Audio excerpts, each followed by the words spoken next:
Saudara-saudara, 4 ini betul-betul mulut, telinga, keberanian, dan juga hati yang teguh masuk dalam Trihari Suci. Karena apa saudara-saudara? Kalau tidak demikian, rahmat-rahmat yang besar sepanjang Trihari Suci menjadi barang-barang murahan saja. Salam damai sejahtera saudara-saudara yang terkasih pencinta firman Tuhan. Berjumpa kembali dengan Bible Learning with Father Joseph edisi ke-87 di tahun 2024 ini. Saudara-saudara, kalau Anda mendengar video ini hari Rabu sore, berarti hari Rabu sore adalah hari terakhir sebelum kita memasuki Trihari Suci. Betul-betul 3 hari yang penuh dengan kekudusan, mengajak kita pada kekudusan. Maka dari itu, karena ini hari terakhir, waspadalah, berjaga-jagalah, jangan sampai kita ditipu daya oleh dosa dan kekuatan si jahat. Maka dari itu saudara-saudara, semoga kabar Anda semua hari ini baik-baik, keluarga Anda dipulihkan, rezeki Anda ada campur tangan Tuhan. Tuhan tidak akan membiarkan anak-anaknya ini berkekurangan. Kesehatan Anda dari anak-anak kecil sampai orang-orang dewasa, orang-orang tua memperoleh daya semangat hidup kembali dan dipulihkan dan disembuhkan. Saudara-saudara yang terkasih, rahmat Paskah itu memulihkan kehidupan kita. Saudara-saudara, untuk bisa mengangkat tema yang bisa saya angkat di video kali ini, saya mau bercerita kemarin. Kemarin itu kebetulan saya itu nggak ngajar malam ya. Tapi nggak tahu kenapa dari kemarin pagi itu saya merasa lelah gitu ya. Lelah bukan fisik tetapi karena lagi banyak pikiran mungkin. Lalu ya udah karena nggak ngajar nih, saya iseng-iseng saya ke mall. Saya tuh paling demen ke mall. Nggak beli apa-apa, keliling-liling aja, hitung-hitung olahraga, lihat 5.000 langkah atau berapa langkah gitu ya. Nggak beli apa-apa, beli deh, saya beli ini nih. Saya beli Rosario di Avila. Bagus, ya udah saya beli karena Rosario saya yang lama putus. Lalu waktu itu pas jam buka puasa, saya masuk ke sebuah tempat makan di mall. Saya pesan minum, saya pesan cemilan gitu.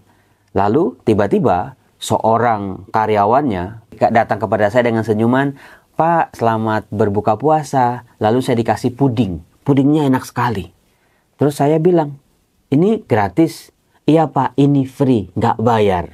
Apa yang saya rasakan pasti Anda sudah bisa menebak. Karena Anda juga pasti mengalami hal yang sama. Kalau kita dapat barang gratisan, bukan di diskon, bukan di sale, tapi ini gratisan betul-betul nggak usah bayar. Kita akan senang betul-betul. Saya makan, wah dengan penuh sukacita, saya berbunga-bunga, waduh asik juga ya makan di sini ya, dapat free puding gitu, ekstra puding. Saudara-saudara yang terkasih, terhadap barang gratisan, terhadap sesuatu yang free, nggak bayar, membuat hati kita senang, merubah mood kita lah pokoknya, dari yang suntuk jadi betul-betul berbunga-bunga lagi. Kita cari itu biasanya ya kalau kita ke tempat-tempat makan, "Mbak, free-nya apa Mbak?" Misalnya, "Mbak, diskonnya apa hari ini? Promonya apa Mbak hari ini?" Betul apa betul? Apalagi ibu-ibu, "Wah, Romo kalau bisa ada diskonan kenapa harus bayar utuh?" Beda sama suami-suami ya, yang seringkali perhitungan, "Halah itu kan free ya, udah dicatat lah, udah diperhitungkan dengan menu yang kamu bayar." Nggak ada makan siang gratis sebetulnya. Semua diskonan kalau versi laki-laki ya, itu mah udah akal-akalan mereka aja. Katanya begitu, saya nggak tahu. Anda tim yang suka cari diskonan atau yang udahlah bayar aja daripada ribet misalnya. "Wah Romo, saya yang tipe cari diskonan, harus antri-antri gitu ya, ngisi aplikasi segala macam, repot, nggak apa-apa, yang penting nggak bayar full." Atau Anda di tim yang udahlah bayar aja daripada repot. Saudara-saudara yang terkasih, terhadap barang-barang gratis, terhadap barang-barang yang free, kita seringkali cari. Tetapi mengapa rahmat, pengampunan, kasih Allah yang juga diberikan Allah dengan cuma-cuma kepada kita, tapi seringkali kita anggap remeh, kita anggap sebagai barang murahan. Kita baru cari ketika kita lagi butuh. Ketika kita lagi nggak butuh, ya udah, nomor sekian ternyata. Grace dari kata Latin gratias, gratis, free, cuma-cuma. Itulah rahmat dari Allah. Saudara-saudaraku yang terkasih, Allah mengampuni kita, Allah mengasihi kita, itu bukan karena kita hebat ini dan itu. Sejak kita belum siapa-siapa, sejak kita masih merangkak dari bawah, Tuhan sudah mengasihi kita. Ketika kita sudah mulai ada di puncak kehidupan kita, Tuhan tetap mengasihi kita. Ketika semua itu harus kita lepaskan dari tangan kita, di situ pun Tuhan tetap mengasihi kita. Kasih Tuhan itu luar biasa, free, cuma-cuma. Tetapi mungkin ya, karena kita terimanya setiap hari, ya kita lama-lama menganggap itu barang murahan. Saudara-saudara yang terkasih, terus gimana Romo? Supaya rahmat Tuhan jangan menjadi barang murahan. Supaya pengampunan Tuhan jangan jadi barang yang ya nggak ada harganya sama sekali. Karena tiap hari kita terima. Nah, caranya begini. Cara kerja rahmat ya yang saya alami begini. Kasih Allah yang hari ini kita terima, sangat amat membuat kita berbunga-bunga, hidup kembali. Nah, ketika kasih itu kita terima, sebetulnya itu adalah bekal buat kita untuk memasuki kasih pengalaman dengan Allah yang lebih besar lagi, yang lebih hebat lagi. Itu caranya. Maka tidak pernah menjadi bosan orang yang dikasihi oleh Allah. Tidak akan pernah menjadi jenuh orang yang diampuni oleh Allah. Karena dia akan diajak memasuki misteri relasi dengan Allah yang lebih besar, lebih besar, lebih besar lagi. Sesuatu yang tidak pernah kita bayangkan sebelumnya. Kan kalau udah begitu hidup nggak akan pernah membosankan. Kasih Allah betul-betul menghidupkan. Membuat kita naik tangga dalam hidup kita. Relasi kita lebih dalam lagi. Lebih dekat lagi. Lebih luar biasa lagi pengalaman-pengalaman yang akan kita terima. Itu luar biasanya saudara-saudara. Mengapa kasih pengampunan Allah tidak boleh dianggap remeh? Kita akan melihat betul-betul bacaan-bacaan yang ditawarkan dalam perayaan Ekaristi hari Rabu tanggal 27 Maret, hari terakhir sebelum kita memasuki hari suci besok. Menariknya adalah, sadar atau enggak, kita didengarkan kembali dengan Yesaya bab 50 yang kita dengar waktu Minggu Palma, bacaan pertama. Untuk membuka pekan suci, 1 minggu sebelum Yesus wafat dan bangkit, kita diperdengarkan Yesaya bab 50. Yang mana sih Romo? Yang itu loh. Tuhan memberikan kepadaku lidah seorang murid, telinga yang tajam seperti seorang murid. Aku akan memberikan punggungku kepada orang yang memukul aku. Aku akan menegarkan hatiku setegar gunung batu. Masih ingat ya khotbah saya, pengajaran saya? Ini diulang lagi di 1 hari sebelum Trihari Suci. Artinya apa? Yesaya bab 50 ayat 4-9 ini penting buat kita memasuki masa-masa yang luar biasa bagi gereja.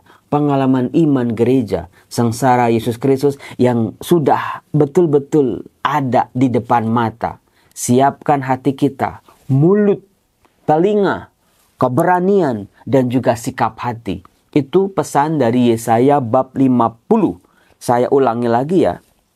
Tuhan Allah telah memberikan kepadaku lidah seorang murid, supaya dengan perkataanku aku dapat memberi semangat baru kepada orang yang letih lesu. Itu, jaga betul-betul isi Trihari Suci. Coba mulut kita itu jangan yang nyakitin, mulut kita itu jangan yang tajam, mulut kita itu jangan yang kotor-kotor kebun binatang.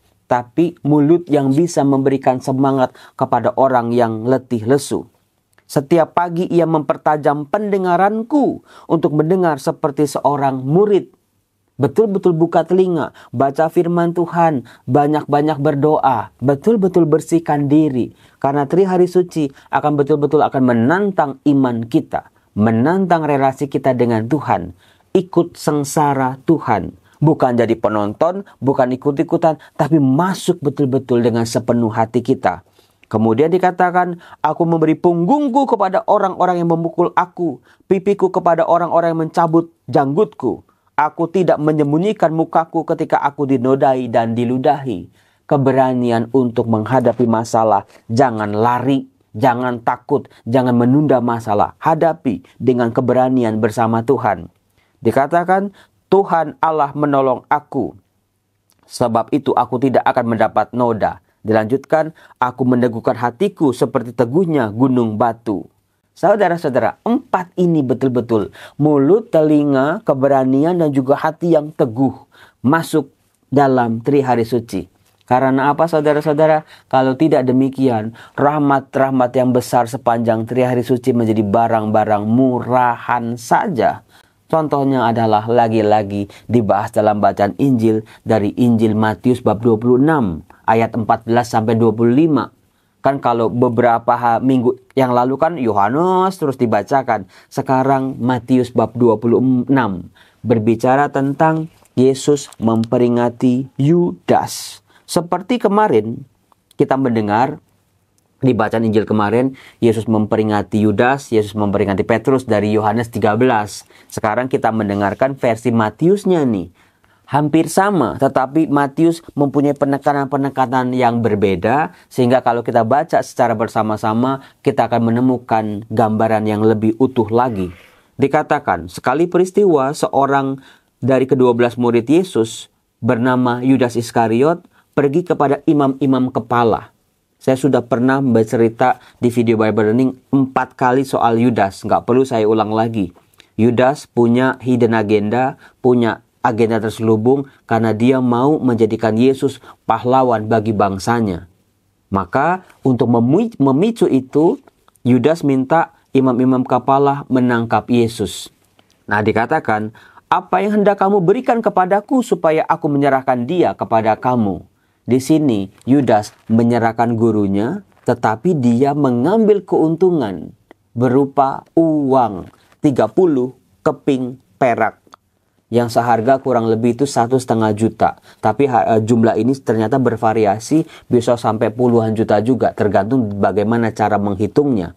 Tetapi kita mau pakai cara 30 keping perak adalah upah yang paling murah. Yesus dijual murah oleh Yudas sendiri. Saudara-saudaraku terkasih, apa kira-kira yang diharapkan oleh Yudas dengan uang itu? Apakah karena dia butuh duit? Apakah karena dia memang suka korupsi? Memang dikatakan dia suka mencuri. Entah apa, dibuat apa itu uangnya. Kita nggak pernah tahu. Dia punya motif-motif tertentu. Dia punya kebutuhan-kebutuhan tertentu yang ternyata tidak selaras dengan ajaran gurunya ini. Maka Yudas mengambil keuntungan dengan menyerahkan Yesus ini.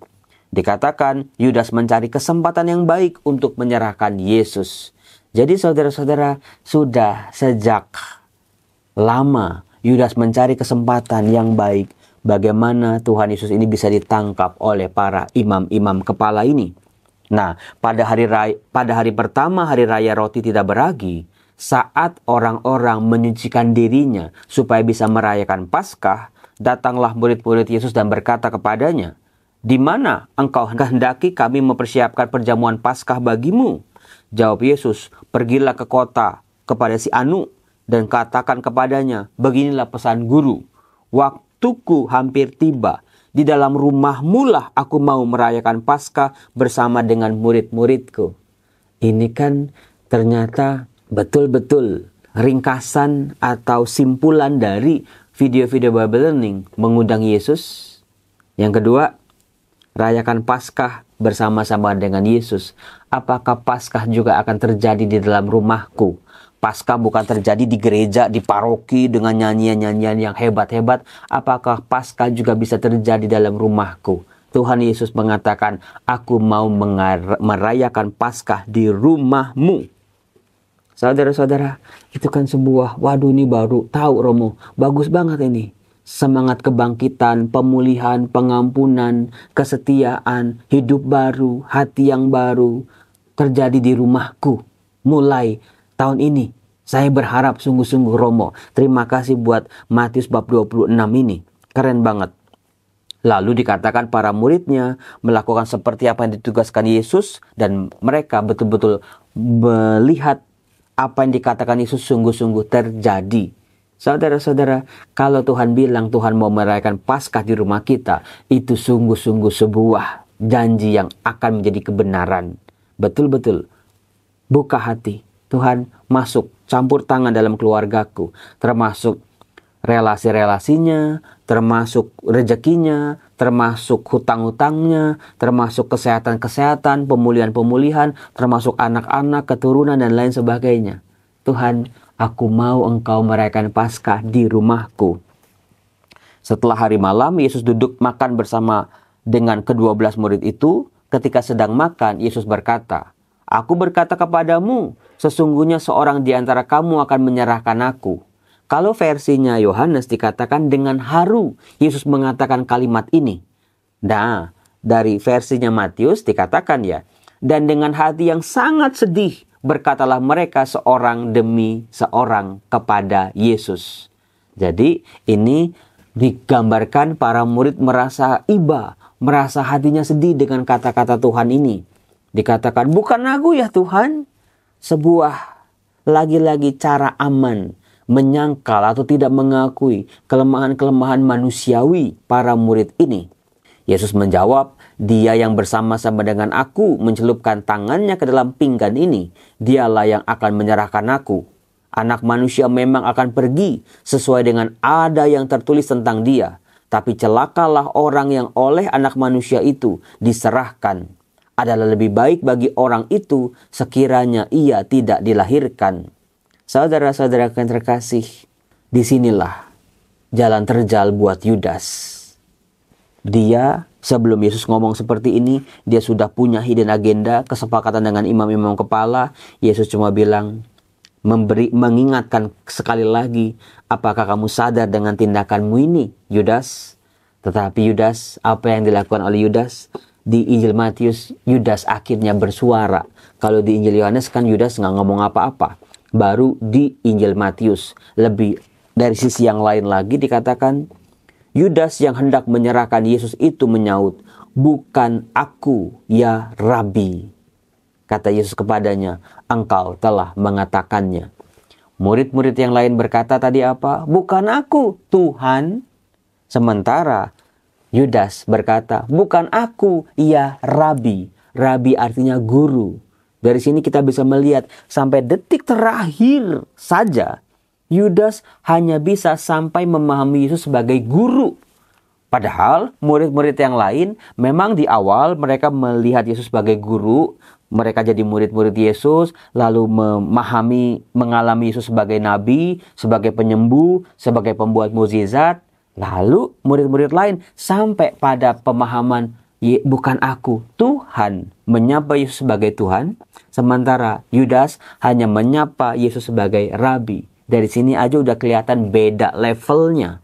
Inilah yang membuat akhirnya Yudas gagal. Karena apa? Tidak memiliki pengenalan yang utuh tentang Tuhan Yesus gurunya. Romo, kalau begitu kan jadi malu kita yang seringkali malas baca kitab suci, iman kita, pengenalan kita akan Tuhan Yesus ya begitu-begitu aja, nggak berkembang sama sekali. Untung ada Bible Learning, Romo. Untung sekarang saya mulai sering baca kitab suci, Romo.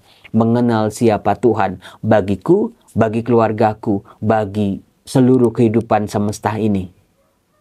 Saudara-saudara, saya sangat berharap Paskah boleh terjadi di rumah Anda masing-masing, di rumah kita. Amin. Amin. Mari kita mohon kekuatan dari Tuhan. Bapa yang baik, kami sangat bersyukur karena Engkau mau merayakan Paskah di dalam rumah kami, di tengah-tengah keluarga kami. Ya Tuhan, perbaharilah keluarga kami dengan semangat baru, dengan hati baru. Tolonglah kami yang sedang dalam berkekurangan, kami yang punya masalah berat ini. Biarlah bersamamu kami akan menghadapi masalah-masalah ini. Ada titik terang, ada jalan keluarnya.